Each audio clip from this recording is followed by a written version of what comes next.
এই কথাটি কি আল্লাহর বাণী হতে পারে? আল্লাহর মুখ নিঃসৃত বাণী, আল্লাহর সরাসরি বাণী হতে পারে? কখনোই না। নিশ্চিত বোঝা যাচ্ছে এটি হচ্ছে রাসূল করিম সাল্লাল্লাহু আলাইহি ওয়াসাল্লামের কথা। আচ্ছা, কোরআন কি আল্লাহর বাণী কিনা? এই প্রশ্ন যদি আমি আপনাকে করি, শুধু আপনাকে নয়, পুরো বিশ্বের সকল মুসলিমকে যদি করি, তাহলে সকলের উত্তর যেটি হবে সেটি হচ্ছে হ্যাঁ, কোরআন আল্লাহর বাণী। এখানে কি অন্য কোনো মানুষের কথার কোনো স্থান আছে?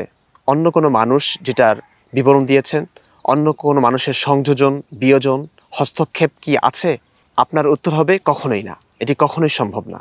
তাই যদি হয়, আমি আপনাকে কোরআনের অদ্ভুত কিছু আয়াত শোনাচ্ছি, একটু মনোযোগ দিয়ে আপনি শুনুন। সূরা আয-যারিয়াত ৪৬ নম্বর আয়াত দেখুন। ওয়াকাউমা নূহিম মিন ক্বাবল ইন্নাহুম কানু কওমান ফাসিকিন।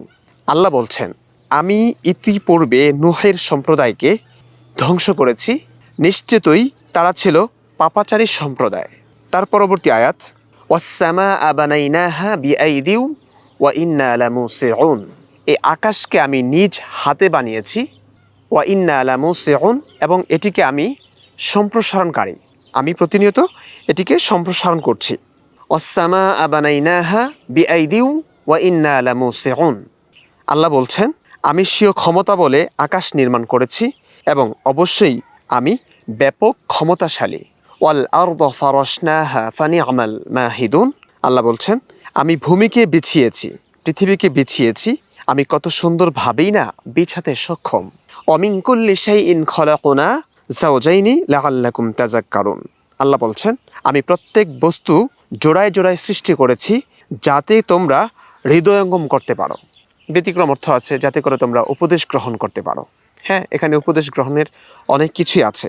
এই যে কোরআনের সূরা আয-যারিয়াতের ৪৬ নম্বর আয়াত থেকে শুরু করে ৪৯ নম্বর আয়াত তেলাওয়াত করেছি, এখানে প্রত্যেকটা আয়াতে দেখবেন আল্লাহ নিজে কথা বলছেন।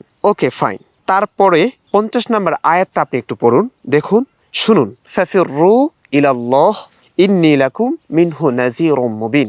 সুতরাং তোমরা আল্লাহর দিকে ধাবিত হও, আমি তার তরফ থেকে তোমাদের জন্য সুস্পষ্ট সতর্ককারী। আমি তার পক্ষ থেকে তোমাদের জন্য সুস্পষ্ট সতর্ককারী। ইন্নী লাকুম মিনহু নাযীরুম মুবিন। ব্যাপারটা কেমন হয়ে গেল না? এই কথাটি কি আল্লাহর বাণী হতে পারে? আল্লাহর মুখ নিঃসৃত বাণী, আল্লাহর সরাসরি বাণী হতে পারে? কখনোই না। নিশ্চিত বোঝা যাচ্ছে এটি হচ্ছে রাসূল করিম সাল্লাল্লাহু আলাইহি ওয়াসাল্লামের কথা। এখন কথা হচ্ছে, এর আগের আয়াতগুলোতে আল্লাহ নিজের দিকে নিসবত করে কথা বলছিলেন, নিজের দিকে সম্বন্ধ করে কথা বলছিলেন। উত্তম পুরুষে আমি জোড়ায় জোড়ায় মানুষকে সৃষ্টি করেছি, আমি পৃথিবীকে বিছিয়েছি, আমি আকাশকে নির্মাণ করেছি, আমি কওমে নূহকে ধ্বংস করেছি। এরপর হঠাৎ করে আয়াতটি রাসূল করিম সাল্লাল্লাহু আলাইহি ওয়াসাল্লামের মুখ নিঃসৃত কথার মতো কিভাবে হয়ে যায়?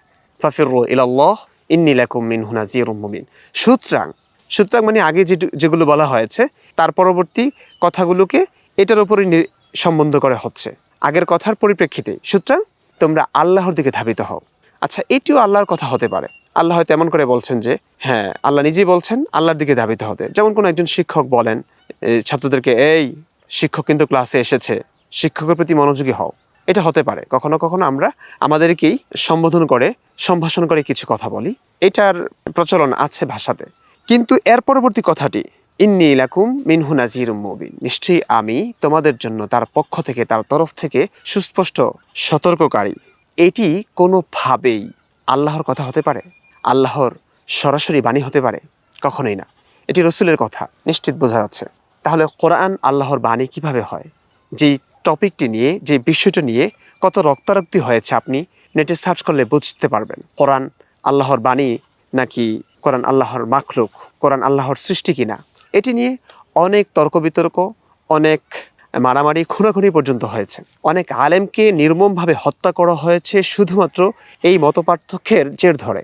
তো সেই বিষয়টি, সেখানে অধিকাংশ আলেম এবং এখনকার প্রায় বিশ্বের সকল মুসলিমই একথা বলে যে কোরআন আল্লাহর মাখলুক নয়, এটি আল্লাহর কালাম। এগুলো কোরআনের কথাগুলো, কোরআনের বাণীগুলো, আয়াতগুলো সরাসরি আল্লাহর বাণী। আল্লাহ যেমন অনাদি অনন্ত, তেমনি কোরআনের আয়াতগুলো আল্লাহর বাণী। যেহেতু আল্লাহর বাণীও অনাদি অনন্ত, আল্লাহর সৃষ্টি নয়। আলেমরা এটার ব্যাখ্যা ওইভাবে করেছেন, কোরআন যে কণ্ঠে উচ্চারিত হয় সেই কণ্ঠ হয়তো আল্লাহর সৃষ্টি। যেমন আমি কোরআনের আয়াতগুলো তেলাওয়াত করেছি, আমার এই কণ্ঠ আল্লাহর সৃষ্টি, আমি আল্লাহর সৃষ্টি, কিন্তু আমি কণ্ঠে যা উচ্চারণ করেছি, যা তেলাওয়াত করেছি, পাঠ করেছি, সেটি আল্লাহর বাণী, সেটি অনাদি অনন্ত। যে বক্ষ কোরআন ধারণ করে আছে সেই বক্ষ হয়তো আল্লাহর সৃষ্টি মাখলুক, কিন্তু যা ধারণ করে আছে যে কোরআন, সেটি আল্লাহর বাণী। যে মুসহাফে, যে গ্রন্থে কোরআন লিখিত আছে সেটি মানুষের সৃষ্টি, কিন্তু যা লেখা আছে তা আল্লাহর বাণী।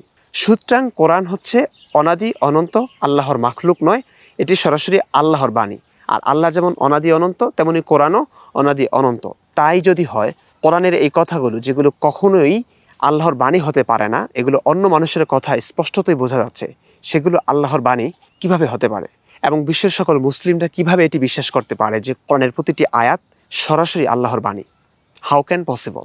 প্রশ্নটি আপনার কাছে, উত্তরটি আশা করছি। ভালো থাকুন, সুস্থ থাকুন। আল্লাহ হাফেজ।